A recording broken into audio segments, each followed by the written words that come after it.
Draw what you like, not what the internet tells you to like. So purple is my favorite color, which I realize is ironic because I'm wearing blue right now, but it's been my favorite color since I was a kid. My sister told me, she said, Layla, my favorite color is pink, and so yours is gonna be purple. And I stuck with purple, But when I was in high school, it was a different story. Bear with me, we'll get into art in a second. But during my freshman and early sophomore year of high school, if you would have asked me, I would have told you my favorite color was green. I was on kind of the alt, gosh, what was it called? It was called Goblin Core side of the internet, which is such a shock to hear those words again. But green was a very popular color. Lots of people wore it, those very earthy tones. And it was just in kind of the general aesthetic of the side of the internet that I was on. I didn't really like green, and I still don't love green. It's a nice color. I thought that to fit into that group, I had to like green, because everyone was wearing green. So green was my favorite color for a year. And then I remember when I was 16, I woke up one day and I was like, Layla, you don't like green. And so I stopped trying to pretend my favorite color was green. That was it. It wasn't as dramatic as this whole story is making it sound. But the reason I'm telling you this story is because it connects to a much bigger point. And that is to draw subjects you like, not what the internet tells you to like. Maybe you're torn between mediums, feel uncomfortable in your space, or worried about your work not looking cohesive. Here are 3 things to keep in mind when the internet's opinion starts to be a little bit louder than your own. Starting with materials. There'll always be fan favorite materials among artists, and for good reason mostly. But if everybody and their mother is using Copic markers, that does not mean you have to use Copic markers. I am a huge oil paint fan, and I see people making really nice work with acrylics. I hate acrylics. I really don't like them. The only time I really use acrylics is for more utilitarian projects. I'm painting my sister's welcome sign for her wedding right now, and I'm using acrylics for that. It's just, a little easier. Or if I'm doing illustrative work, I'll pull for acrylics. But if I'm doing a portrait, I just don't like acrylics very much. I don't like how much they dry. I'm just not a fan. And the same thing for me goes with alcohol markers. I had a set, and I mostly don't like the smell, and I don't like how flat they are. I like a little bit of texture in my art, so I would much prefer colored pencils. And I could, put some effort to learn the application and techniques to these supplies, but I already have something I prefer, and there's not really a use for me right now to have to learn alcohol markers. It's not like I need to know how to use them to be an artist. So in the end, everybody's gonna have their own personal sensitivities material-wise. So if you love alcohol markers and acrylic paint, don't listen to me. Use alcohol markers and acrylic paint.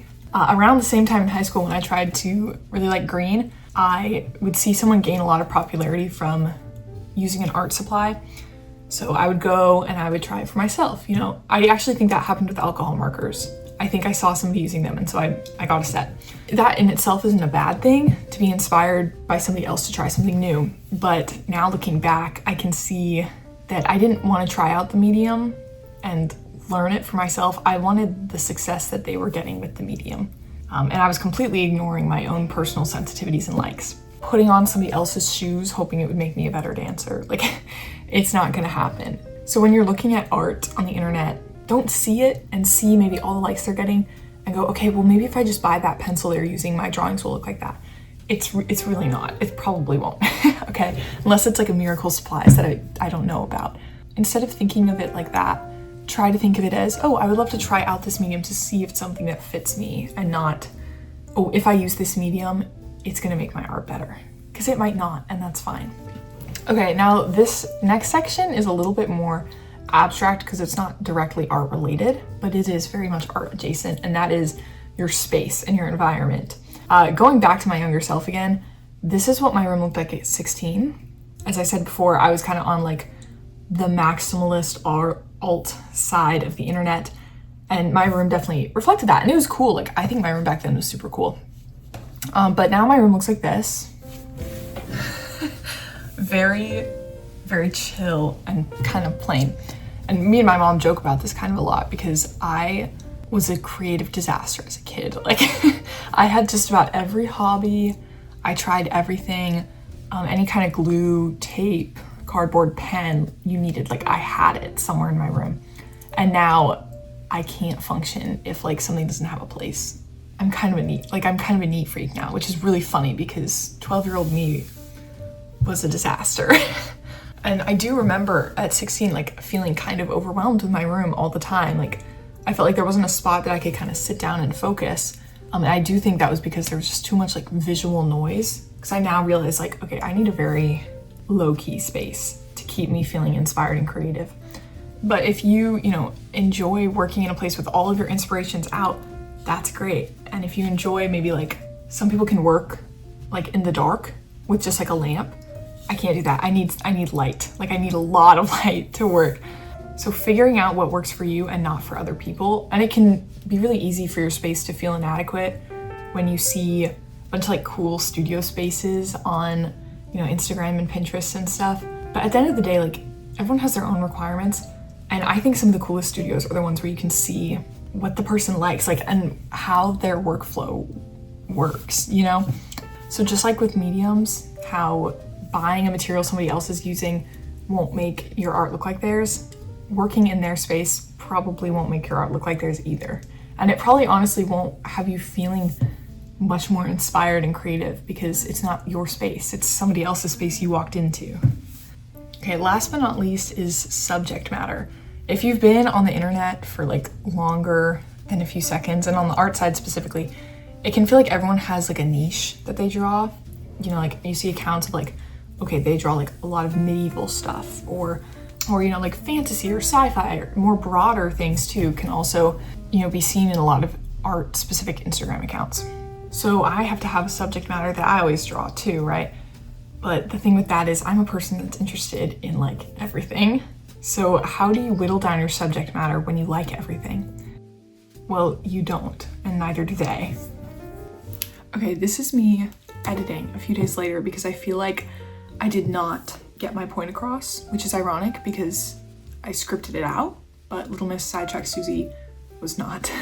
So I think the important thing with subject matter is to realize that if you're looking at your art and you feel like you don't have one, which you don't need one, I will say, I think there's a big emphasis, especially if you watch a lot of like YouTubers and stuff like that, there's an emphasis on like niching your content down, which like, yeah, in part is true. Like if you really like fitness, then yeah, your Instagram should probably be mostly fitness content so you can gain those followers. But art, like there's so many, like art is just such a broad category. I don't think you need to niche down too much. So if you start to feel down about yourself because you're seeing everybody else have their like perfectly curated art accounts, it has probably taken them a while to get to that point. Like the reason they have subjects that they really like is probably because they've been drawing for ages.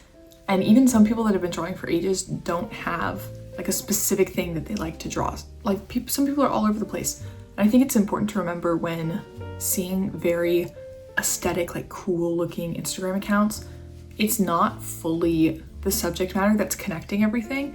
Part of it is the fact that one person is drawing it. Like part of it is their color choices and their, choice of brush and sometimes it's their choice of subject, but a lot of the times like people will draw, cars and then they have like people here, but they're both in kind of like an anime style. So they look very cohesive. That's just because the same person is drawing it. So no matter if you're drawing, I don't know, like a Jeep Wrangler and a princess, they're probably gonna look similar because you drew them, not because the subject is the same.